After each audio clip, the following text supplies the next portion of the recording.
ಮಂದಾರ ತನ್ನ ಗಂಡ ಸಮೀರನ ಕೈಗಳನ್ನು ಹಿಡಿದು ನಕ್ಷೆಯಲ್ಲಿ ಥಾಯ್ಲೆಂಡ್ನ ಚಿತ್ರವನ್ನು ನೋಡುತ್ತಾ ಕನಸು ಕಾಣುತ್ತಿದ್ಲು. ಅವರ ಹನಿಮೂನ್ಗೆ ಇಬ್ಬರು ಥಾಯ್ಲೆಂಡ್ಗೆ ಹೋಗುವ ಕನಸು ಕಂಡಿದ್ರು. ಅದಕ್ಕಾಗಿ ಸಮೀರ್ ಕಳೆದ 1 ವರ್ಷದಿಂದ ದುಡಿದು ಲಕ್ಷಾಂತರ ರೂಪಾಯಿಗಳನ್ನು ಉಳಿತಾಯ ಮಾಡಿದ್ದ. ಅವರ ಕನಸು ನನಸಾಗುವ ದಿನ ಹತ್ತಿರ ಬಂದಿತ್ತು. ವಿಮಾನದ ಟಿಕೆಟ್ಗಳು, ಹೋಟೆಲ್ ರೂಮ್ ಎಲ್ಲವೂ ಬುಕ್ ಆಗಿದ್ದವು. ಮಂದಾರಳ ಮನಸ್ಸಿನಲ್ಲಿ ಕೇವಲ ಥೈಲ್ಯಾಂಡ್ನ ಸುಂದರ ಕಡಲ ತೀರಗಳು, ಬೌದ್ಧ ದೇವಾಲಯಗಳು, ರೋಮಾಂಚಕ ರಾತ್ರಿ ಜೀವನದ ದೃಶ್ಯಗಳು ತುಂಬಿದ್ದವು. ಆಕೆ ತನ್ನ ಸ್ನೇಹಿತರ ಬಳಿ ನನ್ನ ಗಂಡನ ಜೊತೆ ಥಾಯ್ಲೆಂಡ್ಗೆ ಹೋಗುತ್ತಿದ್ದೇನೆ, ನಮ್ಮ ಹನಿಮೂನ್ಗೆ ಎಂದು ಹೆಮ್ಮೆಯಿಂದ ಹೇಳಿಕೊಂಡಿದ್ದಳು. ಎಲ್ಲರೂ ಅವಳಿಗೆ ಶುಭ ಹಾರೈಸಿದರು. ಆದರೆ ವಿಧಿಯಾಟ ಬೇರೆ ಇತ್ತು. ಅವರ ಪ್ರಯಾಣಕ್ಕೆ ಕೇವಲ 2 ದಿನಗಳು ಬಾಕಿ ಇರುವಾಗ ಸಮೀರನ ತಂಗಿ ಸುಷ್ಮಾ ಅನಿರೀಕ್ಷಿತವಾಗಿ ಅವರ ಮನೆಗೆ ಬಂದಳು. ಸುಷ್ಮಾನ ಮನೆಯಲ್ಲಿ ಸ್ವಲ್ಪ ಸಮಸ್ಯೆಯಾಗಿತ್ತು. ಹಾಗಾಗಿ ಅವಳು ತನ್ನ ಅಣ್ಣ ಅತ್ತಿಗೆಯ ಬಳಿ ಇರಲು ಬಂದಿದ್ದಳು. ಅವಳನ್ನು ಕಂಡ ಕೂಡಲೇ ಮಂದಾರಳ ಮುಖದ ಮೇಲಿದ್ದ ಕನಸಿನ ನಗು ಮಾಯವಾಯಿತು. ನೀನೀಗಲೇ ಬರಬೇಕಿತ್ತ ಸುಷ್ಮಾ ಎಂದು ಮಂದಾರಳ ಮನಸ್ಸು ಒಳಗೆ ಹೇಳಿಕೊಂಡಿತು. ಸಮೀರನ ತನ್ನ ತಂಗಿಯ ಮೇಲೆ ಅಪಾರ ಪ್ರೀತಿ. ಅವಳು ಬಂದಿರುವುದನ್ನು ನೋಡಿ ಅವನಿಗೆ ತುಂಬ ಖುಷಿಯಾಯಿತು. ಸುಷ್ಮಾ, ನಮಗೆ ಥೈಲ್ಯಾಂಡ್ಗೆ ಹೋಗುವ ಪ್ಲ್ಯಾನ್ ಇತ್ತು. ಆದರೆ ನೀನು ಬಂದಿದ್ದು ಒಳ್ಳೆಯದೇ ಆಯಿತು. 1 ವಾರ ಇಲ್ಲೇ ಇರು, ನಿನ್ನನ್ನು ಚೆನ್ನಾಗಿ ನೋಡ್ಕೊಳ್ಳುತ್ತೇವೆ ಎಂದನು. ಮಂದಾರಳಿಗೆ ಇದು ಶಾಕ್ ಆಗಿತ್ತು. ಸಮೀರ್, ನಮ್ಮ ಪ್ಲ್ಯಾನ್ ಏನಾಯಿತು? ಸುಷ್ಮಾ ಬಂದಿದ್ದಾಳೆ, ನಮ್ಮ ಪ್ರಯಾಣ ರದ್ದು ಮಾಡಬೇಕಾ ಎಂದು ಆಕೆ ಮೆಲ್ಲಗೆ ಕೇಳಿದಳು. ಸಮೀರ್ ಮಂದಾರಳ ಕೈ ಹಿಡಿದು, ಮಂದಾರ, ನೀನು ಅರ್ಥ ಮಾಡಿಕೊ, ಸುಷ್ಮಾಳ ಪರಿಸ್ಥಿತಿ ಸರಿಯಿಲ್ಲ. ನಾವೀಗ ಅವಳನ್ನು ಬಿಟ್ಟು ಹೋಗುವುದು ಸರಿಯಲ್ಲ. ಥಾಯ್ಲೆಂಡ್ ಯಾವಾಗ ಬೇಕಾದರೂ ಹೋಗಬಹುದು. ಆದರೆ ಈಗ ನಮ್ಮ ತಂಗಿಗೆ ನಮ್ಮ ಸಪೋರ್ಟ್ ಬೇಕು ಎಂದನು. ಸಮೀರನ ಮಾತುಗಳು ಮಂದಾರಳಿಗೆ ಸಿಟ್ಟನ್ನು ತರಿಸಿದವು. ಆಕೆ, ನಿಮ್ಮ ತಂಗಿಗೆ ನಾನು ಅಡ್ಡ ಆಗಿದ್ದೇನಾ ಎಂದು ನೇರವಾಗಿ ಕೇಳಲು ಆಗಲಿಲ್ಲ. ಆದರೆ ಅವಳ ಕಣ್ಣುಗಳಿನ ಕೋಪ ಸ್ಪಷ್ಟವಾಗಿತ್ತು. ಆ ರಾತ್ರಿ ಇಬ್ಬರಿಗೂ ನಿದ್ದೆ ಬರಲಿಲ್ಲ. ಮಂದಾರಳ ಮನಸ್ಸಿನಲ್ಲಿ ಈ ಸುಷ್ಮಾ ಬಂದಿದ್ದಾಳೆ, ಅವಳಿಂದಲೇ ನಮ್ಮ ಪ್ರಯಾಣ ರದ್ದಾಯಿತು, ನನ್ನ ಕನಸಲು ಭಗ್ನವಾದವು ಎಂಬ ಭಾವನೆ ಗಟ್ಟಿಯಾಗಿ ಕುಳಿತುಕೊಂಡಿತ್ತು. ಸಮೀರನ ಲಕ್ಷಾಂತರ ರೂಪಾಯಿಗಳು ವ್ಯರ್ಥವಾದಂತೆ ಆಕೆಗೆ ಅನಿಸಿತು. ತನ್ನ ಸ್ನೇಹಿತರ ಮುಂದೆ ಅವಮಾನದಂತೆ ಭಾಸವಾಯಿತು. ಮನಸ್ಸಿನ ಕೋಪ ಹತಾಶೆಯಾಗಿ ಆ ಹತಾಶೆ ಸೇಡಿನ ರೂಪದಲ್ಲಿ ಬದಲಾಗತೊಡಗಿತು. ಆಕೆಯ ಮನಸ್ಸು ಇಡೀ ರಾತ್ರಿ ಒಂದು ಕೆಟ್ಟ ಯೋಜನೆಯನ್ನು ಹೆಣೆದುಕೊಂಡಿತ್ತು. ಸುಷ್ಮಾಳನ್ನು ತನ್ನ ದಾರಿಯಿಂದ ಶಾಶ್ವತವಾಗಿ ದೂರ ಮಾಡುವುದು ಹೇಗೆ ಎಂಬ ದುಷ್ಟ ಆಲೋಚನೆಗಳು ಮಂದಾರಳ ಮನಸ್ಸಿನಲ್ಲಿ ಗಟ್ಟಿಯಾಗಿ ಬೆರೆಯುವುದವು. ತನ್ನ ಕನಸನ್ನು ನುಚ್ಚುನೂರು ಮಾಡಿದ ಸುಷ್ಮಾಳ ಮೇಲೆ ಸೇಡು ತೀರಿಸಿಕೊಳ್ಳಲು ಮಂದಾರ ಮನಸ್ಸಿನಲ್ಲಿ ನಿರ್ಧರಿಸಿದಳು. ಅವಳ ಸೇಡಿನ ಕಿಡಿ ಅವಳೊಳಗೆ ಒಳ್ಳೆಯತನವನ್ನು ಸುಟ್ಟು ಹಾಕಿತು. ಒಂದು ಹೊಸ ಕಥೆಯ ಮೊದಲ ಅಧ್ಯಾಯಕ್ಕೆ ನಾಂದಿ ಹಾಡಿತು. ಮಂದಾರಳ ಮನಸ್ಸಿನಲ್ಲಿ ಸೇಡಿನ ಕೆಟ್ಟ ಯೋಜನೆ ಗಟ್ಟಿಯಾಗಿ ಬೇರೂರಿತು. ತನ್ನ ಕನಸಿನ ಪ್ರವಾಸನ ಹಾಳು ಮಾಡಿದ ಸುಷ್ಮಾಳನ್ನು ತನ್ನ ಗಂಡನ ಕಣ್ಣಿನಲ್ಲಿ ಕೆಟ್ಟವಳಾಗಿ ಬಿಂಬಿಸಬೇಕು ಎಂಬ ಆಲೋಚನೆ ಆಕೆಯ ಮನಸ್ಸನ್ನು ಆವರಿಸಿತ್ತು. ಮಂದಾರಳ ದುಷ್ಟ ಮನಸ್ಸಿಗೆ ಒಂದು ಸೂಕ್ತವಾದ ಮಾರ್ಗವು ಹೊಳೆಯಿತು. ಅದು ಸಮೀರನ ಕಷ್ಟದ ಹಣವನ್ನು ಕದಿಯುವುದು ಮತ್ತು ಆ ಅಪರಾಧವನ್ನು ಸುಷ್ಮಾಳ ತಲೆಗೆ ಕಟ್ಟುವುದು. ಮರುದಿನ ಬೆಳಿಗ್ಗೆ ಸಮೀರ್ ಕಚೇರಿಗೆ ಹೊರಟಿದ್ದನು. ಮಂದಾರ, ನಾನು ಬ್ಯಾಂಕಿಗೆ ಹೋಗಿ ಸ್ವಲ್ಪ ಹಣ ತರಬೇಕಿತ್ತು ಎಂದು ಹೇಳಿದಳು. ಏನಿಲ್ಲ ಮಂದಾರ, ನನ್ನ ಬಳಿ ಹಣ ಇದೆ, ಬೇಕಾದರೆ ತೆಗೆದುಕೋ ಎಂದು ಸಮೀರ್ ತನ್ನ ಕಪಾಟಿನಲ್ಲಿ ಇಟ್ಟಿದ್ದ ಹಣದ ಕವರ್ ತೋರಿಸಿದ. ಇಲ್ಲ ಸಮೀರ್, ನಿಮ್ಮ ಕಷ್ಟದ ಹಣ ನಿಮಗೆ ಇರಲಿ, ನಾನು ನನ್ನ ಹಣ ಬಳಸುತ್ತೇನೆ ಎಂದು ಮಂದಾರ ಹೇಳಿದಳು. ಸಮೀರ್ ಸರಿ ಎಂದು ಹೇಳಿ ಹೊರಟು ಹೋದನು. ಆದರೆ ಮಂದಾರಳಿಗೆ ಅದು ಒಂದು ಅವಕಾಶದಂತೆ ಕಂಡಿತು. ಸಮೀರ್ ಕಚೇರಿಗೆ ಹೋದ ನಂತರ ಮಂದಾರ ನಿಧಾನವಾಗಿ ಕಪಾಟಿನ ಬೀಗದ ಕೀಲಿಯನ್ನು ತೆಗೆದುಕೊಂಡು ಕಪಾಟು ತೆರಳಿದಳು. ಅದರಲ್ಲಿ ಸಮೀರ್ ಥಾಯ್ಲೆಂಡ್ ಪ್ರವಾಸಕ್ಕೆ ಉಳಿಸಿದ ಲಕ್ಷಾಂತರ ರೂಪಾಯಿಗಳ ನಗದು ಇತ್ತು. ಅದನ್ನು ನೋಡಿ ಆಕೆಯ ಕೈಗಳು ನಡುಗಿದವು. ಅದರ ಮನಸ್ಸು ದೃಢವಾಗಿತ್ತು. ಕಪಾಟಿನಿಂದ ಹಣದ ಕವರ್ದನ್ನು ತೆಗೆದು ಎಲ್ಲ ಹಣವನ್ನು ನಿಧಾನವಾಗಿ ತೆಗೆದು ತನ್ನ ಬಟ್ಟೆಗಳ ನಡುವೆ ಅಡಗಿಸಿಕೊಟ್ಟಿದ್ದಳು. ನಂತರ ಕವರ್ನಲ್ಲಿ ಕೆಲವು ಖಾಲಿ ಹಾಳೆಗಳನ್ನು ತುಂಬಿಸಿ ಅದು ಹಣ ಕವರ್ನಂತೆ ಕಾಣುವಂತೆ ವ್ಯವಸ್ಥೆ ಮಾಡಿ ಅದನ್ನು ಕಪಾಟಿನಲ್ಲಿಟ್ಟಳು. ಆ ಕವರ್ಗೆ ಒಂದು ಟಿಶ್ಯೂ ಪೇಪರ್ ತುಂಡನ್ನು ಅಂಟಿಸಿ ಸೂಕ್ಷ್ಮಳ ಬೆರಳಿಚ್ಚೆಗಳನ್ನು ಅದರ ಮೇಲೆ ಬೀಳುವಂತೆ ವ್ಯವಸ್ಥೆ ಮಾಡಿದಳು. ಈ ಕಳ್ಳತನದ ನಂತರ ಮಂದಾರಳ ಹೃದಯ ವೇಗವಾಗಿ ಬಡಿದುಕೊಳ್ಳುತ್ತಿತ್ತು. ನಾನು ಎಂತಹ ಕೆಲಸ ಮಾಡಿದೆ ಎಂದು ಆಕೆಯ ಮನಸ್ಸು ಹೇಳುತ್ತಿದ್ದರೂ ಸೇಡಿನ ಭಾವನೆ ಆ ಎಲ್ಲ ಭಯವನ್ನು ಮರೆಮಾಚಿತ್ತು. ಮಂದಾರಳಿಗೆ ತಾನು ಮಾಡಿದ ದೊಡ್ಡ ಅಪರಾಧ ಎಂದು ಗೊತ್ತಿತ್ತು. ಆದರೆ ಆಕೆಯ ದ್ವೇಷ ಕಣ್ಣುಗಳನ್ನು ಮರೆಮಾಚಿತ್ತು. ಮಧ್ಯಾಹ್ನ ಸುಷ್ಮಾ ಕಾಫಿ ಮಾಡಲು ಅಡುಗೆ ಮನೆಗೆ ಬಂದಾಗ ಮಂದಾರ, ಸುಷ್ಮಾ, ಈ ಕಪಾಟು ಮುಚ್ಚುತ್ತಿಲ್ಲ, ಸ್ವಲ್ಪ ಸರಿಪಡಿಸಿಕೊಡುತ್ತೀಯಾ ಎಂದು ಕೇಳಿದಳು. ಸುಷ್ಮಾ ಮುಗ್ದಳಗೆ ಹೌದು ಅತ್ತಿಗೆ ಎಂದು ಹೇಳಿ ಕಪಾಟಿನ ಹತ್ತಿರ ಹೋದಳು. ಆಗ ಮಂದಾರಳ ಯೋಜನೆಯಂತೆ ಅವಳು ಹಣದ ಕವರನ್ನು ಹಿಡಿದು ನೋಡಿದಳು. ತಕ್ಷಣ ಮಂದಾರ, ಸುಷ್ಮಾ, ಅದರಲ್ಲಿ ಹಣ ಇದೆ, ಎಚ್ಚರ ಎಂದು ಹೇಳಿದಳು. ಆ ಸಮಯದಲ್ಲಿ ಸುಷ್ಮಾ ಅರೆಕ್ಷಣ ತಡಬರಿಸಿದಳು. ಆದರೆ ಮಂದಾರ, ಏನಿಲ್ಲ ಬಿಡು, ನನ್ನ ಕೆಲಸದ ಬಗ್ಗೆ ಹೇಳಿದೆ ಅಷ್ಟೇ. ಎಷ್ಟು ಸುಳ್ಳು ಹೇಳಿದಳು. ಇದು ಮಂದಾರಳ ಕುತಂತ್ರದ ಒಂದು ಭಾಗವಾಗಿತ್ತು. ಆ ರಾತ್ರಿ ಸಮೀರ್ ಮನೆಗೆ ಬಂದಾಗ ಮಂದಾರ ಎಂದಿನಂತೆ ಏನೋ ಆಗಿಲ್ಲದಂತೆ ವರ್ತಿಸಿದಳು. ರಾತ್ರಿ ಊಟದ ನಂತರ ಮಂದಾರ, ಸಮೀರ್, ನಮ್ಮ ಪ್ಲಾನ್ ರದ್ದಾಯಿತು, ಹಾಗಾಗಿ ಆ ಉಳಿದ ಹಣವನ್ನು ಬ್ಯಾಂಕ್ನಲ್ಲಿ ಹಾಕಿಬಿಡು ಎಂದು ಹೇಳಿದಳು. ಸಮೀರ್ ಸರಿ, ನಾಳೆ ಹಾಕುವೆ ಎಂದು ಕಪಾಟು ತೆರೆದು ಹಣದ ಕವರ್ ನೋಡಿದನು. ಹಣದ ಕವರ್ ತೆರೆದ ಕೂಡಲೇ ಸಮೀರನ ಮುಖದಲ್ಲಿ ಆಶ್ಚರ್ಯ, ಆಮೇಲೆ ಗೊಂದಲ, ಆಮೇಲೆ ಕೋಪ. ಮಂದಾರ, ಇದರಲ್ಲಿ ಹಣವೇ ಇಲ್ಲ, ಖಾಲಿ ಕವರ್ ಇದೆ ಎಂದು ಆಶ್ಚರ್ಯದಿಂದ ಕೂಗಿದನು. ಮಂದಾರ, ಅಯ್ಯೋ ಹೇಗೆ ಸಾಧ್ಯ, ನಾನು ನೋಡಿದಾಗ ಹಣ ಇತ್ತು ಎಂದು ನಾಟಕೀಯವಾಗಿ ಕೂಗಿದಳು. ಇಬ್ಬರು ಕಪಾಟಿನಲ್ಲಿದ್ದ ಎಲ್ಲ ವಸ್ತುಗಳನ್ನು ಹುಡುಕಿದರೂ ಹಣ ಎಲ್ಲೂ ಸಿಗಲಿಲ್ಲ. ಸಮೀರನ ಕಣ್ಣುಗಳಲ್ಲಿ ಆಕ್ರೋಶದ ಅಲೆಗಳು ಮೂಡಿದವು. ಇದು ನಮ್ಮ ಹನಿಮೂನ್ಗೆ ಉಳಿಸಿದ ಹಣ. ಇಷ್ಟೊಂದು ಹಣ ಎಲ್ಲಿ ಹೋಯಿತು? ನಮ್ಮ ಮನೆಯಲ್ಲಿ ಕಳ್ಳರು ಬಂದ್ರಾ ಎಂದು ಸಮೀರ್ ಗೊಂದಲದಿಂದ ಕೇಳಿದನು. ಮಂದಾರಳಿಗೆ ಇದು ತನ್ನ ಯೋಜನೆ ಯಶಸ್ಸು ಎಂದು ತಿಳಿದು ಅವಳು ಮತ್ತೊಂದು ಹೆಜ್ಜೆಯನ್ನು ಇಟ್ಟಳು. ಹಣ ಕಳವಳವಾಗಿರುವ ವಿಷಯ ಸಮೀರ್ನನ್ನು ಸಂಪೂರ್ಣವಾಗಿ ಗೊಂದಲಕ್ಕೀಡು ಮಾಡಿತ್ತು. ನಮ್ಮ ಮನೆಯಲ್ಲಿ ಹಣ ಹೇಗೆ ಕಳೆದು ಹೋಯಿತು ಎಂದು ಸಮೀರ್ ತನ್ನ ತಲೆಯನ್ನು ಕಿಡಿದುಕೊಂಡು ಕೂತಿದ್ದ. ಆ ಸಮಯದಲ್ಲಿ ಮಂದಾರಳ ಕುತಂತ್ರದ ನಾಟಕ ಪ್ರಾರಂಭವಾಯಿತು. ಸಮೀರ್, ನೀನು ಹೊರ ಹೋಗಿದ್ದಾಗ ಕಪಾಟಿನ ಬಳಿ ಯಾರು ಬಂದಿದ್ದರು ಎಂದು ತಾನು ಏನೂ ತಿಳಿಯದವಳಂತೆ ಕೇಳಿದಳು. ಯಾರೂ ಇಲ್ಲ ಎಂದು ಸಮೀರ್ ಹೇಳಿದಳು. ಆಗ ಮಂದಾರ, ಸಮೀರ್, ಸುಷ್ಮಾ ಬಂದು ಕಪಾಟ್ ಸರಿಪಡಿಸುತ್ತಿದ್ದಾಗ ನಾನು ನೋಡಿದೆ. ಅವಳು ಹಣದ ಕವರನ್ನು ಹಿಡಿತಿದ್ದಳು. ನಾನು ಅವಳನ್ನು ನಿಲ್ಲಿಸಿ ಅದರಲ್ಲಿ ನಿನ್ನ ಅಣ್ಣನ ದುಡ್ಡು ಇದೆ ಅಂತ ಹೇಳಿದೆ ಎಂದು ಸುಳ್ಳು ಹೇಳಿದಳು. ಸಮೀರನ ಮುಖದಲ್ಲಿ ಆಶ್ಚರ್ಯದ ಭಾವನೆ ಮೂಡಿತು. ಮಂದಾರ, ಸುಷ್ಮಾ ಹಾಗೆಲ್ಲ ಮಾಡಲ್ಲ ಎಂದು ಸಮೀರ್ ಹೇಳಿದಾಗ, ಮಂದಾರ, ನಾನು ಸುಳ್ಳು ಹೇಳುತ್ತಿಲ್ಲ ಸಮೀರ್.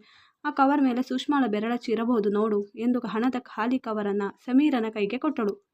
ಸಮೀರ ಕವರನ್ನು ನಂಬಲಾಗದ ರೀತಿಯಲ್ಲಿ ನೋಡಿದನು. ಅದರಲ್ಲಿ ಒಂದು ಟಿಶ್ಯೂ ಪೇಪರ್ ಅಂಟಿಸಿತ್ತು. ಅದರ ಮೇಲೆ ಬೆರಳಚ್ಚುಗಳು ಕಂಡವು. ಮಂದಾರಳ ಪೂರ್ವ ಯೋಜಿತ ಕುತಂತ್ರದಿಂದಾಗಿ ಆ ಬೆರಳಚ್ಚುಗಳು ಸುಷ್ಮಾಳಲ್ಲೇ ಆಗಿದ್ದವು. ಸಮೀರನ ಹೃದಯ ನುಚ್ಚುನೂರಾಗಿತ್ತು. ತಾನು ಪ್ರೀತಿಸುವ ನಂಬಿದ ತಂಗಿ ಈ ಕೆಲಸ ಮಾಡಿದ್ದಾಳೆಂದು ಅವನಿಗೆ ನಂಬಲು ಕಷ್ಟವಾಯಿತು. ಅವನ ಮನಸ್ಸಿನಲ್ಲಿ ಹಲವಾರು ಪ್ರಶ್ನೆಗಳು ಮೂಡಿದವು. ಸುಷ್ಮಾ ಯಾಕೆ ಹೀಗೆ ಮಾಡಿದಳು? ಅವಳಿಗೇನು ಕಷ್ಟವಿತ್ತು? ಅವಳಿಗೆ ಹಣದ ಅವಶ್ಯಕತೆ ಇತ್ತಾ? ಸಮೀರನ ಹೃದಯ ನೋವಿನಿಂದ ಕೂಡಿತ್ತು. ಈ ಘಟನೆಯಿಂದ ಮಂದಾರಳ ಮೇಲಿದ್ದ ಕೋಪ ಹೋಗಿ ಸುಷ್ಮಾಳ ಮೇಲಿದ್ದ ಪ್ರೀತಿ ದ್ವೇಷ ಆಗಿ ಪರಿವರ್ತನೆಯಾಯಿತು. ಮಂದಾರಳಿಗೆ ಇದು ಒಂದು ದೊಡ್ಡ ಅವಕಾಶದಂತೆ ಕಂಡಿತು. ಸಮೀರ್ ಅವಳಿಗೆ ಹಣದ ಕಷ್ಟ ಇರಬಹುದು, ಅದಕ್ಕೆ ಈ ರೀತಿ ಮಾಡಿದ್ದಾಳೆ. ನಮ್ಮ ಪ್ರವಾಸಕ್ಕಾಗಿ ಉಳಿಸಿದ್ದ ಹಣವನ್ನು ಕದ್ದು ನಮ್ಮ ಕನಸನ್ನು ಹಾಳು ಮಾಡಿದ್ದಾಳೆ ಎಂದು ಮತ್ತಷ್ಟು ಮಾತುಗಳನ್ನು ಸೇರಿಸಿದಳು. ಸಮೀರನ ಕೋಪ ಹೆಚ್ಚಾಯಿತು. ಅವನು ಸುಷ್ಮಾಳ ಬಳಿ ಹೋದನು. ಸುಷ್ಮಾ ತನ್ನ ಅಣ್ಣನ ನೋವಿನ ಮುಖವನ್ನು ನೋಡಿ ಆಶ್ಚರ್ಯಗೊಂಡಳು. ಅಣ್ಣ, ಏನಾಯಿತು ಎಂದು ಕೇಳಿದಳು. ಸಮೀರ್, ಸುಷ್ಮಾ ನಿನಗೇನಾದರೂ ಹಣದ ಕಷ್ಟವಿತ್ತಾ ಎಂದು ಮಂದಾರಳಂತೆ ಕೇಳಿದನು. ಸುಷ್ಮಾ ಗೊಂದಲಕ್ಕೀಡುಗೊಂಡಳು. ಇಲ್ಲ ಅಣ್ಣ, ನನಗೇನು ಹಣದ ಕಷ್ಟ ಇಲ್ಲ ಎಂದಳು. ಆಗ ಸಮೀರ್ ನೇರವಾಗಿ, ಹಾಗಾದರೆ ಕಪಾಟಿನಿಂದ ಹಣ ಕದ್ದಿದ್ದು ನೀನೇ ಅಲ್ಲವೇ ಎಂದು ಕೋಪದಿಂದ ಕೂಗಿದನು. ಸುಷ್ಮಾ, ಅಣ್ಣ, ನಾನು ಯಾಕೆ ಕದಿಯಲಿ? ನನಗೆ ಗೊತ್ತಿಲ್ಲ ಅಣ್ಣ ಎಂದು ಭಯದಿಂದ ಹೇಳಿದನು. ಸುಷ್ಮಾಳ ಮುಗ್ಧವಾದ ಉತ್ತರ ಸಮೀರನ ಕೋಪವನ್ನು ಹೆಚ್ಚಿಸಿತು. ನಿನಗೇನು ಗೊತ್ತಿಲ್ಲ? ಆ ಕವರ್ ಮೇಲೆ ನಿನ್ನ ಬೆರಳಚ್ಚುಗಳಿವೆ ಎಂದು ಕವರನ್ನು ತೋರಿಸಿ ಕೂಗಿದನು. ಸುಷ್ಮಾಳ ಕಣ್ಣುಗಳಲ್ಲಿ ನೀರು ತುಂಬಿಕೊಂಡಿತ್ತು. ಅಣ್ಣ, ನಾನು ಆ ಕಪಾಟು ಸರಿಪಡಿಸಲು ಬಂದಾಗ ಕವರನ್ನು ಹಿಡಿದಿದ್ದು ನಿಜ, ಆದರೆ ನಾನು ಅದರಿಂದ ಹಣ ತೆಗೆದಿಲ್ಲ. ನನ್ನನ್ನು ನಂಬು ಅಣ್ಣ, ನಾನು ನಿನ್ನನ್ನು ಎಂದಿಗೂ ಮೋಸ ಮಾಡಲ್ಲ ಎಂದು ಕಣ್ಣೀರು ಹಾಕಿದಳು. ಆದರೆ ಸಮೀರ್ ತನ್ನ ತಂಗಿಯ ಮಾತುಗಳನ್ನು ನಂಬಲು ಸಿದ್ಧನಿರಲಿಲ್ಲ. ಮಂದಾರಳ ನಾಟಕದಲ್ಲಿ ಅವನು ಸಂಪೂರ್ಣವಾಗಿ ಸಿಕ್ಕಿಬಿದ್ದನು. ಸುಷ್ಮಾಳ ಮಾತುಗಳು ಅವನಿಗೆ ಸುಳ್ಳಿನಂತೆ ಭಾಸವಾದವು. ನಾನು ನನ್ನ ಅತ್ತಿಗೆಯ ಮೇಲೆ ಎಂದಿಗೂ ಅನುಮಾನ ಪಡುವುದಿಲ್ಲ ಎಂದು ಸುಷ್ಮಾಳನ್ನು ಮತ್ತಷ್ಟು ದೂಷಿಸಿದನು.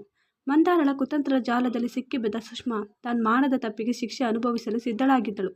ಸುಷ್ಮಾ ಎಷ್ಟೇ ಬೇಡಿಕೊಂಡರೂ ಎಷ್ಟೇ ಪ್ರಮಾಣ ಮಾಡಿದರೂ ಸಮೀರನ ಮನಸ್ಸು ಕರಗಲಿಲ್ಲ. ಮಂದಾರಳ ಕುತಂತ್ರದ ಮಾತುಗಳು, ಕವರ್ ಮೇಲಿದ್ದ ಬೆರಳಚ್ಚುಗಳು ಅವನ ನಂಬಿಕೆಯನ್ನು ಸಂಪೂರ್ಣವಾಗಿ ನಾಶ ಮಾಡಿದವು. ನೀನು ನನ್ನ ತಂಗಿಯಾಗಲು ಅರ್ಹಳಲ್ಲ ಎಂದು ಸಮೀರ್ ಕೋಪದಿಂದ ಹೇಳಿದನು. ಸುಷ್ಮಾ, ನೀನು ನನ್ನ ಪ್ರವಾಸದ ಕನಸನ್ನು ಮಾತ್ರವಲ್ಲ, ನನ್ನ ನಂಬಿಕೆಯನ್ನು ಕೊಂದಿದ್ದೀಯಾ. ನನಗೆ ನಿನ್ನನ್ನು ನೋಡಲು ಕೂಡ ಇಷ್ಟವಿಲ್ಲ. ತಕ್ಷಣ ಈ ಮನೆಯಿಂದ ಹೊರಡು ಎಂದು ಆಜ್ಞೆ ಮಾಡಿದನು. ಸುಷ್ಮಾಳ ಕಣ್ಣುಗಳಲ್ಲಿ ನಂಬಿದ ಅಣ್ಣನಿಂದ ಬಂದ ಅನಿರೀಕ್ಷಿತ ನೋವು ಕಾಡುತ್ತಿತ್ತು. ಅಣ್ಣ, ನನ್ನನ್ನು ನಂಬು, ನಾನು ಮಾಡಿಲ್ಲ ಎಂದು ಮತ್ತೊಮ್ಮೆ ಹೇಳಿದಳು. ಆದರೆ ಸಮೀರನ ಹೃದಯ ಸಂಪೂರ್ಣವಾಗಿ ಕಲ್ಲಾಗಿತ್ತು. ನೀನು ಸುಳ್ಳು ಹೇಳುತ್ತಿದೆಯಾ? ಒಂದು ವೇಳೆ ನಿಜವಾದ ತಂಗಿಯಾಗಿದ್ದರೆ ನನ್ನ ಕಷ್ಟದ ಹಣವನ್ನು ಕದಿಯುತ್ತಿರಲಿಲ್ಲ. ಹೋಗು, ನನ್ನ ಕಣ್ಣ ಮುಂದೆ ನಿಲ್ಲಬೇಡ ಎಂದು ಸಮೀರ್ ತನ್ನ ತಂಗಿಯನ್ನು ಕೈ ಹಿಡಿದು ಮನೆಯಿಂದ ಹೊರಗೆ ತಳ್ಳಿದನು. ಆ ಕ್ಷಣ ಮಂದಾರಳ ಮನಸ್ಸಿನಲ್ಲಿ ವಿಜಯೋತ್ಸವದ ಭಾವನೆ ಮೂಡಿತ್ತು. ತನ್ನ ಕನಸಿಗೆ ಅಡ್ಡವಾಗಿದ್ದ ಸುಷ್ಮಾಳನ್ನು ತನ್ನ ದಾರಿಯಿಂದ ಶಾಶ್ವತವಾಗಿ ದೂರ ಮಾಡಿದ ತೃಪ್ತಿ ಅವಳ ಮುಖದಲ್ಲಿತ್ತು. ಸುಷ್ಮಾ ಅಳುತ್ತಾ ಬಿದ್ದ ಜಾಗದಿಂದ ಎದ್ದು ತನ್ನ ಅಣ್ಣನ ನಿರ್ದಯಿ ನಡತೆಯನ್ನು ಕಂಡು ದಿಗ್ಭ್ರಮೆಗೊಂಡಳು. ಸಮೀರಣ್ಣ, ನೀನು ಒಂದು ದಿನ ಮಾಡಿದ ತಪ್ಪು ನಿನಗೆ ಗೊತ್ತಾಗುತ್ತೆ. ಆಗ ನನ್ನ ನೆನಪಾಗುತ್ತೆ. ನೀನು ನನ್ನನ್ನು ಹೊರಗೆ ಹಾಕಿದ್ದು ನಿಜವಾದ ತಂಗಿ ಅಂತ ಗೊತ್ತಾದ ಮೇಲೆ ನೀನು ತುಂಬ ನೋವು ಅನುಭವಿಸುತ್ತೀಯ ಎಂದು ಮನಸ್ಸಿನಲ್ಲಿ ಹೇಳಿಕೊಂಡು ಅಲ್ಲಿಂದ ಹೊರಟು ಹೋದಳು. ಸುಷ್ಮಾ ಹೊರಟು ಹೋದ ನಂತರ ಸಮೀರ್ ಮತ್ತು ಮಂದಾರ ಮನೆಯೊಳಗೆ ಬಂದರು. ಮಂದಾರ ತನ್ನ ಮುಖದಲ್ಲಿ ದುಃಖವನ್ನು ತೋರಿಸಿಕೊಂಡು, ಸಮೀರ್, ಸುಷ್ಮಾ ಯಾಕೆ ಹೀಗೆ ಮಾಡಿದಳು? ಅವಳು ಇಷ್ಟು ಕೆಟ್ಟವಳು ಎಂದು ನಾನು ಅಂದುಕೊಂಡಿರಲಿಲ್ಲ ಎಂದು ಹೇಳಿದಳು. ಸಮೀರನಿಗೆ ಹಣ ಕಳೆದುಕೊಂಡ ನೋವಿಗಿಂತಲೂ ತನ್ನ ತಂಗಿಯ ಮೇಲಿದ್ದ ನಂಬಿಕೆ ನಾಶವಾಗಿದ್ದ ನೋವು ಹೆಚ್ಚಾಗಿತ್ತು. ಮಂದಾರ, ನೀನು ಸರಿ ಇದ್ದೀಯಾ? ನಮ್ಮ ಪ್ರವಾಸಕ್ಕೆ ಅಡ್ಡವಾದಳು, ನಮ್ಮ ಹಣವನ್ನು ಕದ್ದಳು ಎಂದು ಮಂದಾರಳ ಕೈ ಹಿಡಿದು ತನ್ನ ನೋವನ್ನು ವ್ಯಕ್ತಪಡಿಸಿದನು. ಆಕೆ ಸಮೀರನನ್ನು ಸಮಾಧಾನ ಪಡಿಸುತ್ತಿದ್ದರೂ ತನ್ನೊಳಗಿನ ಖುಷಿಯನ್ನು ಮರೆಮಾಚಲು ಪ್ರಯತ್ನಿಸುತ್ತಿದ್ದಳು. ಸಮೀರ್, ನನ್ನ ಹನುಮೂನ್ ಕನಸು ತನ್ನ ತಂಗಿಯಿಂದಲೇ ಹಾಳಾಯಿತು ಎಂದು ನೋವಿನಿಂದ ಹೇಳಿದನು. ಮಂದಾರ, ಚಿಂತೆ ಮಾಡಬೇಡ ಸಮೀರ್, ನಾವಿಬ್ಬರು ಜೊತೆ ಇದ್ದರೆ ಸಾಕು ಎಂದು ಮತ್ತಷ್ಟು ನಾಟಕೀಯವಾಗಿ ಸಮಾಧಾನ ಮಾಡಿದಳು. ಆ ದಿನದ ನಂತರ ಆ ಮನೆಯಲ್ಲಿ ಸುಷ್ಮಾಳ ಬಗ್ಗೆ ಯಾವ ಮಾತು ಇರಲಿಲ್ಲ. ಸಮೀರ್ ಸುಷ್ಮಾಳ ನೆನಪನ್ನು ಸಂಪೂರ್ಣವಾಗಿ ಅಳಿಸಿಹಾಕಲು ಪ್ರಯತ್ನಿಸುತ್ತಿದ್ದನು. ಆದರೆ ಮಂದಾರಳಿಗೆ ಒಂದು ಭಯ ಕಾಡುತ್ತಿತ್ತು. ಒಂದು ವೇಳೆ ಸುಷ್ಮಾ ನಿಜವಾದ ಸತ್ಯವನ್ನು ಹೇಳಿಬಿಟ್ಟರೆ ಏನಾಗಬಹುದು? ಸಮೀರ್ ಅವಳನ್ನು ನಂಬಿದ್ದರೆ ನನ್ನ ಪರಿಸ್ಥಿತಿ ಏನು ಎಂದು ಆಕೆ ಯೋಚಿಸುತ್ತಿದ್ದಳು. ಆದರೆ ಸುಷ್ಮಾಳ ಮುಗ್ಧತೆ, ಸಮೀರನ ಕೋಪದಿಂದಾಗಿ ಆ ಯೋಚನೆಗಳು ದೂರವಾದವು. ಮಂದಾರಳಿಗೆ ಅಪರಾಧ ಮಾಡಿರುವುದು ಭಯವಿತ್ತು. ಆದರೆ ತನ್ನ ಗಂಡ ತನ್ನ ಜೊತೆ ಇರುವುದನ್ನು, ಆ ಭಯವನ್ನು ಸುಲಭವಾಗಿ ನಿಭಾಯಿಸಬಹುದೆಂದು ಆಕೆ ಅಂದುಕೊಂಡಳು. ಆದರೆ ಮುಂದೇನು ನಡೆಯಲಿದೆ ಎಂಬ ಅರಿವು ಅವಳಿಗಿರಲಿಲ್ಲ. ಈ ಘಟನೆಗಳು ಸಮೀರ್ ಮತ್ತು ಮಂದಾರಳ ಜೀವನದಲ್ಲಿ ದೊಡ್ಡ ಬಿರುಗಾಳಿಗಳ ಮುನ್ಸೂಚಿಯಾಗಿ ನಿಂತವು. ಮಂದಾರಳಿಗೆ ತಾನು ಕದ್ದ ಹಣದ ಬಗ್ಗೆ ಸ್ವಲ್ಪವೂ ಚಿಂತೆ ಇರಲಿಲ್ಲ. ಅವಳು ಈ ಹಣವನ್ನು ತನ್ನ ಬಟ್ಟೆಗಳ ನಡುವೆ ಸುರಕ್ಷಿತವಾಗಿ ಅಡಗಿಸಿಟ್ಟಿದ್ದಳು. 3 ದಿನಗಳ ನಂತರ ಮಂದಾರಳ ತಾಯಿಯ ಮನೆಯಿಂದ ಒಂದು ಕರೆ ಬಂತು. ಅವಳ ತಂದೆ ಗಂಭೀರವಾಗಿ ಅನಾರೋಗ್ಯಕ್ಕೆ ಒಳಗಾಗಿದ್ದರು. ಅವರಿಗೆ ತುರ್ತು ವೈದ್ಯಕೀಯ ಚಿಕಿತ್ಸೆ ಬೇಕಾಗಿತ್ತು. ಚಿಕಿತ್ಸೆಗೆ ದೊಡ್ಡ ಮೊತ್ತದ ಹಣ ಬೇಕಾಗಿತ್ತು. ಮಂದಾರ ಸಮೀರನಿಗೆ ವಿಷಯ ತಿಳಿಸಿದಳು. ಸಮೀರ್, ಏನು ಚಿಂತೆ ಮಾಡಬೇಡ ಮಂದಾರ, ನನ್ನ ಬಳಿ ಹಣ ಇದೆ, ನಾನು ಎಲ್ಲವನ್ನು ನಿಭಾಯಿಸುತ್ತೇನೆ ಎಂದು ಹೇಳಿದನು. ಆದರೆ ಮಂದಾರ ತನ್ನ ತಂದೆಗೆ ಬೇಕಾಗಿರುವುದು ಲಕ್ಷಾಂತರ ರೂಪಾಯಿಗಳು ಎಂದೇ ಹೇಳಿದಳು. ಆಗ ಸಮೀರ್, ನಾವು ಸುಷ್ಮಾಳ ಮೇಲೆ ಸುಳ್ಳು ಆರೋಪ ಹೊರಿಸಿ ಹಣ ಕಳುವಾಯಿತು ಹೇಳಬಹುದೇನೋ, ಅಪಾದನೆಯಿಂದ ಬದುಕಬಹುದು ಎಂದನು. ಮಂದಾರ ತನ್ನ ತಂದೆಯ ಆರೋಗ್ಯಕ್ಕಾಗಿ ಸಮೀರನ ಹಣವನ್ನು ಬಳಸಲು ಹಿಂಜರಿಯಲಿಲ್ಲ. ಈ ಹಿಂದಿನ ಕಳ್ಳತನದ ಅನುಭವದಿಂದ ಆಕೆ ನಿರ್ಭಯವಾಗಿ ಆ ಕಪಾಟಿನಿಂದ ತನ್ನ ಬಟ್ಟೆಗಳ ನಡುವೆ ಅಡಗಿಸಿಟ್ಟ ಹಣವನ್ನು ತೆಗೆದುಕೊಂಡಳು. ಸಮೀರ್, ನೀನು ಬ್ಯಾಂಕಿಗೆ ಹೋಗಿ ಹಣ ತರುವಷ್ಟರಲ್ಲಿ ನಾನು ಈ ಹಣವನ್ನು ತೆಗೆದುಕೊಂಡು ಅಪ್ಪನಿಗೆ ಸಹಾಯ ಮಾಡುತ್ತೇನೆ ಎಂದು ಹೇಳಿದಳು. ಸಮೀರ್ ತಕ್ಷಣ ಒಪ್ಪಿಕೊಂಡನು. ಸರಿ ಮಂದಾರ, ಈ ಸಮಯದಲ್ಲಿ ಅಪ್ಪನಿಗೆ ಸಹಾಯ ಮಾಡುವುದು ಮುಖ್ಯ, ನೀನು ಹೋಗು ಎಂದನು. ಮಂದಾರ ಹಣ ತೆಗೆದುಕೊಂಡು ತಕ್ಷಣವೇ ತನ್ನ ತಂದೆಯ ಮನೆಗೆ ಹೊರಟಳು. ಆಕೆ ಮನೆಯಿಂದ ಹೊರಟು ಹೋದ ನಂತರ ಸಮೀರನ ಮನಸ್ಸಿನಲ್ಲಿ ಸುಷ್ಮಾಳ ಬಗ್ಗೆ ಯೋಚನೆಗಳು ಬಂದವು. ಆತನಿಗೆ ತಾನು ಸುಷ್ಮಾಳ ಜೊತೆ ನಡೆದುಕೊಂಡಿದ್ದು ಸರಿಯಲ್ಲ ಎಂದು ಭಾಸವಾಯಿತು. ಸುಷ್ಮಾಳ ಮೇಲೆ ಅನುಮಾನ ಪಟ್ಟಿದ್ದು ತಪ್ಪು ಎಂದು ಮನಸ್ಸಿನಲ್ಲಿ ಅನಿಸಿತು. ಸುಷ್ಮಾಳನ್ನು ಮನೆಯಿಂದ ಹೊರಹಾಕಿದ ನೋವು ಅವನ ಹೃದಯವನ್ನು ಕರಕಿತ್ತು. ಆ 3 ದಿನಗಳಲ್ಲಿ ಸಮೀರನ ಸುಷ್ಮಾಳ ಮಾತುಗಳು ಮನಸ್ಸಿನಲ್ಲಿ ಮತ್ತೆ ಮತ್ತೆ ಓಡುತ್ತಿದ್ದವು. ನನ್ನನ್ನು ನಂಬು ಅಣ್ಣ, ನಾನು ಮಾಡಿಲ್ಲ ಎಂಬ ಮಾತು ಅವನ ಮನಸ್ಸನ್ನು ಕಾಡುತ್ತಿತ್ತು. ಅಂದು ಸುಷ್ಮಾಳ ಮಾತುಗಳನ್ನು ಕೇಳದೆ ಆಕೆಯ ಮಾತನ್ನು ತಿರಸ್ಕರಿಸಿದ ತನ್ನ ನಿರ್ಧಾರದ ಬಗ್ಗೆ ಅವನಿಗೆ ನಾಚಿಕೆ ಆಯಿತು. ಆಗ ಒಂದು ಯೋಚನೆ ಅವನ ಮನಸ್ಸಿಗೆ ಬಂತು. ಹಣ ಕದ್ದದ್ದು ಸುಷ್ಮಾ ಅಲ್ಲವೇ? ಆದರೆ ಆ ಹಣ ಎಲ್ಲಿ ಹೋಯಿತು? ನನ್ನ ಹಣವನ್ನು ಮಂದಾರಳ ಕೈಗೆ ಕೊಟ್ಟೆ, ಹಾಗಿದ್ದರೆ ಆ ಹಣ ಎಲ್ಲಿ ಹೋಯಿತು ಎಂದು ಸಮೀರ್ ತನ್ನ ಮನಸ್ಸಿನಲ್ಲಿ ಪ್ರಶ್ನೆ ಕೊಳ್ಳಲಾರಂಭಿಸಿದನು. ಆತ ತಕ್ಷಣವೇ ಮಂದಾರಳಿಗೆ ಕರೆ ಮಾಡಿದನು. ಮಂದಾರ, ನೀನು ಆ ಹಣವನ್ನು ಎಲ್ಲೋ ಉಪಯೋಗಿಸಬೇಡ, ನೀನು ಕೇವಲ ಮನೆಗೆ ಬಾ ಎಂದು ಹೇಳಿದನು. ಮಂದಾರ ಭಯಭೀತಳಾಗಿ, ಏಕೆ ಸಮೀರ್, ಏನಾಯಿತು ಎಂದು ಕೇಳಿದನು. ಸಮೀರ್, ನನಗೆ ಸುಷ್ಮಾಳ ಮೇಲೆ ಅನುಮಾನ ಬಂದಿದೆ. ಹಣ ಕದ್ದದ್ದು ಅವಳಲ್ಲ ಎನಿಸುತ್ತದೆ. ಆ ಹಣದ ಬಗ್ಗೆ ನನಗೆ ಒಂದು ಗೊಂದಲ ಬಂದಿದೆ. ನೀನು ಮನೆಗೆ ಬಂದ ನಂತರ ಮಾತನಾಡುತ್ತೇನೆ ಎಂದು ಹೇಳಿ ಕರೆ ಕತ್ತರಿಸಿದನು. ಮಂದಾರಳ ಮನಸ್ಸಿನಲ್ಲಿ ದಿಗಿಲು ಶುರುವಾಯಿತು. ಸಮೀರನಿಗೆ ಏನಾದರೂ ಸತ್ಯ ಗೊತ್ತಾಯಿತೆ? ಅವನು ನನ್ನನ್ನು ನಂಬುತ್ತಿಲ್ಲವೇ ಎಂದು ಯೋಚಿಸತೊಡಗಿದಳು. ತಕ್ಷಣವೇ ಆಕೆ ಆ ಹಣದ ಬ್ಯಾಗನ್ನು ತೆಗೆದುಕೊಂಡು ಮನೆಗೆ ಹಿಂತಿರುಗಿದಳು. ಮಂದಾರಳು ಮನೆಗೆ ಬಂದಿದಾಗ ಸಮೀರನ ಕೋಪಗೊಂಡ ಮುಖವನ್ನು ನೋಡಿದಳು. ಮಂದಾರ, ಆ ಹಣವನ್ನು ತೋರಿಸು ಎಂದು ಸಮೀರ್ ಗಂಭೀರವಾಗಿ ಕೇಳಿದನು. ಮಂದಾರ ನಡುಗುತ್ತಾ ಹಣದ ಬ್ಯಾಗನ್ನು ಸಮೀರನ ಕೈಗೆ ಕೊಟ್ಟಳು. ಸಮೀರ್ ಆ ಹಣವನ್ನು ಹೊರತೆಗೆದ. ಮಂದಾರ, ಈ ಹಣದ ನಂಬರ್ಸ್ ಅನ್ನು ನೋಡಿದ್ದೀರಾ? ಇದು ನನ್ನ ಹಣವೇ, ಇದು ಕದ್ದ ಹಣ ಎಂದು ಹೇಳಿದನು. ಮಂದಾರಳಿಗೆ ಏನು ಮಾತನಾಡಲು ತೋಚಲಿಲ್ಲ. ಸಮೀರ್, ಮಂದಾರ, ನನ್ನ ಹಣದ ಕವರ್ ಮೇಲೆ ಸುಷ್ಮಾಳ ಬೆರಳಚ್ಚುಗಳು ಹೇಗೆ ಬಂದವು ಎಂದು ನನಗೆ ಅರ್ಥವಾಗುತ್ತಿರಲಿಲ್ಲ. ಆಗ ನನ್ನ ಸ್ನೇಹಿತ ಪೊಲೀಸ್ ಆಗಿದ್ದ ಅವನನ್ನು ಕೇಳಿದೆ. ಅವನು ಹೇಳಿದನು, ಇದು ಯಾರದ್ದೋ ಒಂದು ಕುತಂತ್ರ, ಬೆರಳಚ್ಚುಗಳನ್ನು ಕವರ್ ಮೇಲೆ ಅಂಟಿಸಬಹುದು ಎಂದು ಹೇಳಿದನು. ಆಗ ನನಗೆ ನಿನ್ನ ಮೇಲೆ ಅನುಮಾನ ಬಂದಿತ್ತು ಎಂದನು. ಮಂದಾರಳಿಗೆ ಏನು ಮಾತನಾಡಲು ಆಗಲಿಲ್ಲ. ತಾನು ಸಿಕ್ಕಿಬಿದ್ದಿರುವುದು ಅವಳಿಗೆ ಗೊತ್ತಾಯಿತು. ಸಮೀರ್ ತನ್ನ ನೋವನ್ನು ಹೊರಹಾಕಿದನು. ಮಂದಾರ, ನನ್ನ ಲಕ್ಷಾಂತರ ರೂಪಾಯಿಗಳನ್ನು ಕದ್ದಿದ್ದು ನೀನು. ನನ್ನ ತಂಗಿಯನ್ನು ಮನೆಯಿಂದ ಹೊರಹಾಕುವಂತೆ ಮಾಡಿದವಳು ನೀನು. ನಾನು ನಂಬಿದ್ದ ನನ್ನ ಪ್ರೀತಿಯ ಅತ್ತಿಗೆ ನೀನು ಮಾಡಿದ್ದು ಇದು ಎಂದು ಅತ್ತನು. ನಾನು ನನ್ನ ಅಣ್ಣನ ಮೇಲೆ ದ್ವೇಷಪಡಿಸುವುದಿಲ್ಲ, ಆದರೆ ನನ್ನ ಅತ್ತಿಗೆಯ ಮೇಲೆ ದ್ವೇಷಪಡುವುದಿಲ್ಲ. ನಿನ್ನನ್ನು ನಂಬಿದ್ದು ನನ್ನ ತಪ್ಪು ಎಂದು ಸಮೀರ್ ಕಣ್ಣೀರು ಹಾಕಿದನು. ಮಂದಾರ ಸಮೀರನ ಮಾತಿಗೆ ಕಣ್ಣೀರು ಹಾಕುತ್ತಾ, ನನ್ನನ್ನು ಕ್ಷಮಿಸು ಸಮೀರ್ ಎಂದು ಬೇಡಿಕೊಂಡಳು. ಆದರೆ ಸಮೀರ್, ನೀನು ನನ್ನ ಮನಸ್ಸನ್ನು, ಕನಸನ್ನು, ನನ್ನ ನಂಬಿಕೆಯನ್ನು, ನನ್ನ ತಂಗಿಯನ್ನು ದೂರ ಮಾಡಿದೆ. ನಾನು ನಿನ್ನನ್ನು ಕ್ಷಮಿಸಲು ಆಗುವುದಿಲ್ಲ ಎಂದು ಹೇಳಿದನು. ಸಮೀರ್ ತಕ್ಷಣವೇ ಸುಷ್ಮಾಳನ್ನು ಕರೆತರುವ ಸಲುವಾಗಿ ಹೊರಟನು. ಆತ ತನ್ನ ತಂಗಿ ಇನ್ನೂ ಇಲ್ಲಿ ಇರಬಹುದೆಂದು ಹುಡುಕಲು ಹೊರಟನು. ಮಂದಾರ ತನ್ನನ್ನು ಕ್ಷಮಿಸುವಂತೆ ಸಮೀರನ ಹಿಂದೆ ಹೋದರೂ ಸಮೀರ್ ಆಕೆಯನ್ನು ತಳ್ಳಿದನು. ನೀನು ನನಗೆ ಇನ್ನೂ ಸಂಬಂಧ ಇಲ್ಲ ಎಂದು ಹೇಳಿ ಹೊರಟನು. ಮಂದಾರ ತನ್ನ ತಂದೆ ಆಸ್ಪತ್ರೆಯಲ್ಲಿದ್ದರೂ ಅವಳಿಗೆ ಅಲ್ಲಿಯೇ ಉಳಿಯಬೇಕಾಯಿತು. ಸಮೀರ್ ಸುಷ್ಮಾಳನ್ನು ಹುಡುಕಲು ಆ ನಗರದ ಪ್ರತಿಯೊಂದು ಬೀದಿಯನ್ನು ಸುತ್ತಿದನು. ಸುಷ್ಮಾಳ ಸ್ನೇಹಿತರ ಮನೆಯಲ್ಲಿ, ಸಂಬಂಧಿಕರ ಮನೆಯಲ್ಲಿ ಕೂಡ ಹುಡುಕಿದನು. ಆತನಿಗೆ ಸುಷ್ಮಾ ಎಲ್ಲೂ ಸಿಗಲಿಲ್ಲ. ಅವನು ಸುಷ್ಮಾಳನ್ನು ಹುಡುಕುತ್ತಾ ಹೋಗುವ ದಾರಿಯಲ್ಲಿ ಸುಷ್ಮಾಳನ್ನು ನೋಡಿ, ಸುಷ್ಮಾ, ನನ್ನನ್ನು ಕ್ಷಮಿಸು, ನನ್ನ ತಪ್ಪು ಆಯಿತು, ನಾನು ನಿನ್ನನ್ನು ಮನೆಯಿಂದ ಹೊರಹಾಕಿ ದೊಡ್ಡ ತಪ್ಪು ಮಾಡಿದೆ, ನಾನು ನನ್ನ ಪ್ರೀತಿಯನ್ನು ಕಳೆದುಕೊಂಡೆ ಎಂದು ಕಣ್ಣೀರು ಹಾಕಿದನು. ಆದರೆ ಸುಷ್ಮಾ ಅವನ ಮಾತಿಗೆ ಪ್ರತಿಕ್ರಿಯಿಸಲಿಲ್ಲ. ಅವಳು ತನ್ನ ಅಣ್ಣನ ಮಾತನ್ನು ನಂಬಲು ಸಿದ್ಧವಿರಲಿಲ್ಲ. ಆದರೆ ಸಮೀರ್ ಆಕೆಯನ್ನು ಮತ್ತೆ ಮತ್ತೆ ಬೇಡಿಕೊಂಡನು. ಸುಷ್ಮಾ, ನಾನು ಸತ್ಯವನ್ನು ಕಂಡುಕೊಂಡಿದ್ದೇನೆ. ನನ್ನ ಅತ್ತಿಗೆ ಈ ಹಣವನ್ನು ಕದ್ದದ್ದು ಅವಳ ಮೇಲೆ ದ್ವೇಷ ಇಲ್ಲ ಎಂದು ಹೇಳಿದನು. ಆಗ ಸುಷ್ಮಾ ಸಮೀರನ ಮುಖವನ್ನು ನೋಡಿ ನಕ್ಕಳು. ಅಣ್ಣ, ನಿನ್ನ ಮಾತುಗಳನ್ನು ನಂಬಲು ಆಗುವುದಿಲ್ಲ. ನೀನು ನನಗೆ ಇಷ್ಟು ಮೋಸ ಮಾಡಿದೆ. ನಿನ್ನ ಮಾತುಗಳನ್ನು ನನ್ನನ್ನು ತಿರುಗಿಸಲು ಸಾಧ್ಯವಿಲ್ಲ. ನನ್ನನ್ನು ಹೊರಗೆ ಹಾಕಿದ್ದು ನೀನೇ. ನಿನ್ನನ್ನು ನಾನು ಕ್ಷಮಿಸುವುದಿಲ್ಲ ಎಂದು ಹೇಳಿ ಅಲ್ಲಿಂದ ಹೊರಟು ಹೋದಳು. ಸುಷ್ಮಾ ಸಮೀರನ ಮಾತನ್ನು ನಂಬಲು ಸಿದ್ಧರಿರಲಿಲ್ಲ.